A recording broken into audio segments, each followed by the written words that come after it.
کنجوس سے کنجوس انسان کے گھر پہ آپ جائیے، وہ بھی آپ کی مہمان نوازی کرے گا.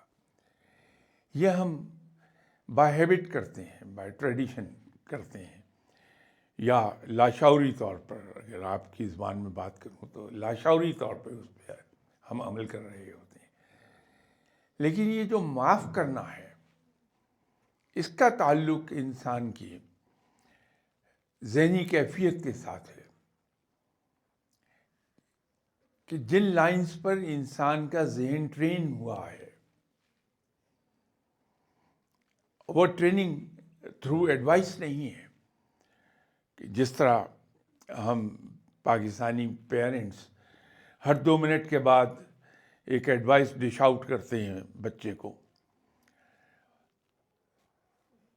جس دن بچے کو کوئی ہر 2 منٹ کے بعد ایڈوائس ڈش آؤٹ نہ کریں، لگتا یوں ہے کہ آج ہم نے کھانا نہیں کھایا ہے.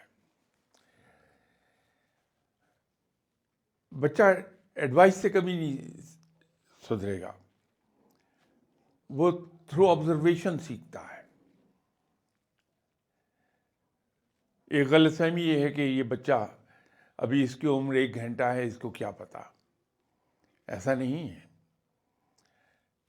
بچہ دنیا میں آتے پہلے سانس کے ساتھ ہی ارد گرد کی چیزوں کو رجسٹر کرنا شروع کر دیتا ہے، اور وہ اس کی پرسنالٹی کی بنیاد بلڈ اپ ہو رہی ہوتی ہے. وہ جو شروع کے ہمارے پرسنالٹی بلڈ اپ ایئرز ہیں، ان میں جو کچھ وہ آبزرو کرتا ہے گھر میں ہوتا ہوا، وہ اس کے ذہن پر نقش ہو جاتا ہے، اور یہ امپرنٹ ساری عمر اس کو ڈرائیو کرتا ہے. پھر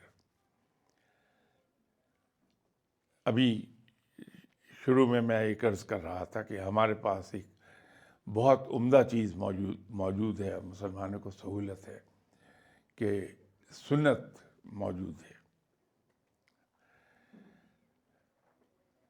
میں اگلے دن کسی صاحب سے ریکویسٹ کر رہا تھا کہ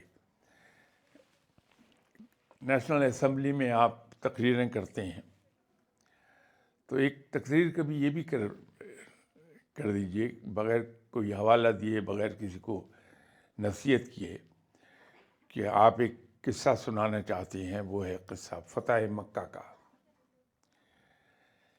کہ فتح مکہ کے دن آپ صلی اللہ علیہ وسلم جب شہر میں داخل ہوئے تو عاجزی سے اس قدر جھکے جاتے تھے کہ آپ صلی اللہ علیہ وسلم کی ریش مبارک اونٹنی کی کمر کو ٹچ کرنے لگی تھی، اور ہر ایک کو معاف کر دیا گیا تھا. تو جب ہم دین کو اس لیے سیکھیں گے کہ اس پر عمل کر لیں. اب میں دین اس لیے سیکھوں گا کہ محفل میں جب میں بیٹھوں تو لوگوں کے سامنے جب میں مختلف باتیں کروں، حوالے دوں، تو لوگ بڑے امپریس ہو جائیں گے مجھ سے. تو پھر میں اس پہ عمل نہیں کر رہا ہوں گا، کیونکہ نیت میری کچھ اور ہے. لیکن جب ہم دین کی ایک بات بھی سیکھتے ہیں اور اس پہ عمل شروع کر دیتے ہیں، تو پھر ہمارے رویے مختلف ہو جاتے ہیں، اور ہم انسان کو قصور کرنے سے پہلے ہی معاف کر دیتے ہیں.